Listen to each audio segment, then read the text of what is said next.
Nakakaranas ba ng ganitong sakit ang inyong mga alagang baboy? Katulad ng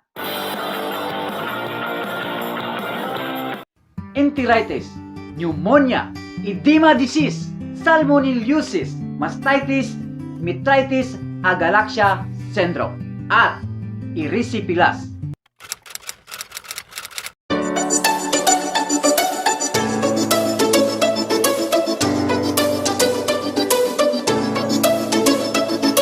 Magturok 1 ml per 10 kilos body weight. Successive for 3 days. Pwedeng subcutaneous, pwede ring intramuscular.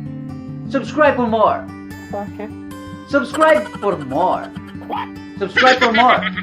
Seriously, what the fuck are you doing?